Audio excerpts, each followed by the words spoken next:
I'm the IT and Communications Manager with the Southeastern section of the Flying Doctor Service, and that role basically wears three hats, or I wear three hats.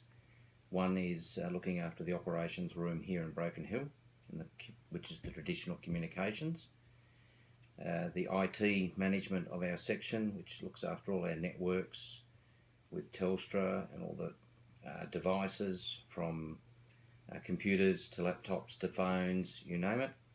And the other is the database in information role, where I've grown up with our statistical database. I've helped develop it, and it feeds all our government, state and federal reports, and all our figures that we need for other reasons.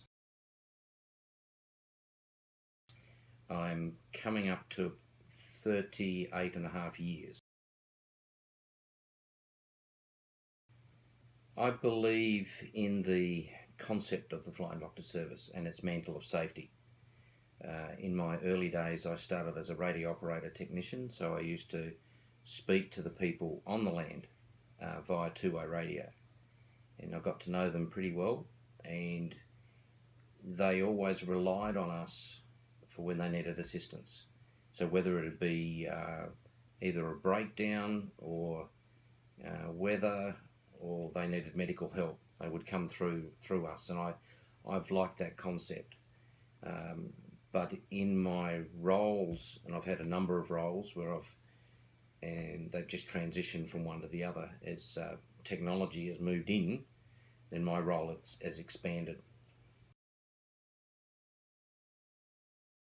I visited about 7 clinics.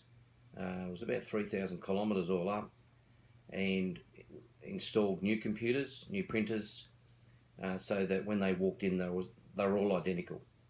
The next thing that we're looking at is addressing the connectivity at each of those locations, and it varies from wireless modems to tapping into the Aboriginal Health Services broadbands, or at one location we're on an NBN satellite.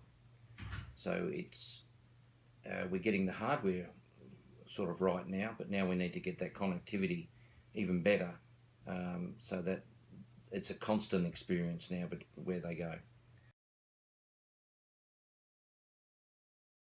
When I started, I was on a manual typewriter taking telegrams off the radio, and that was their only way of communicating to the outside world. I remember getting excited when they got me electric typewriter. You touch the keys and suddenly it responded.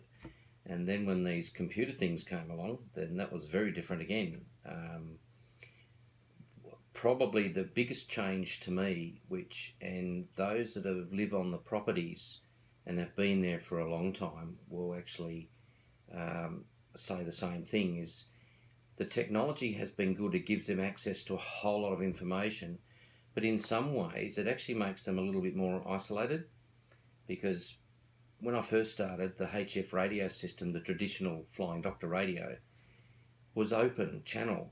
Everybody heard your complaints or whatever, but if you needed help, everybody heard that call, so someone would help and come in and respond.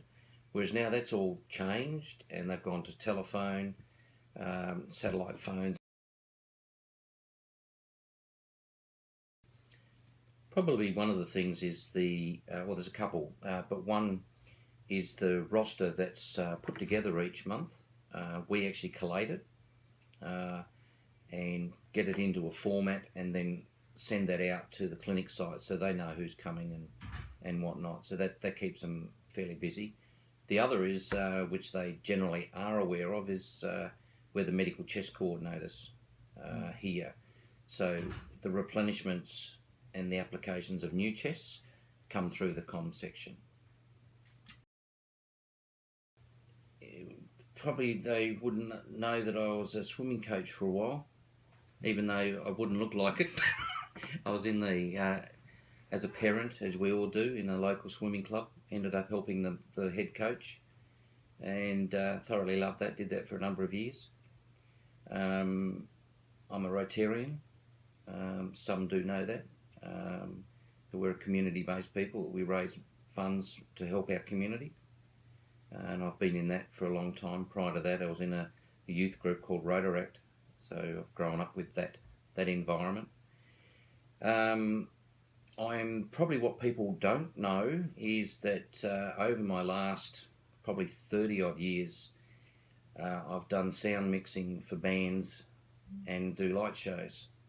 I used to work full-time on weekends on a band in Broken Hill.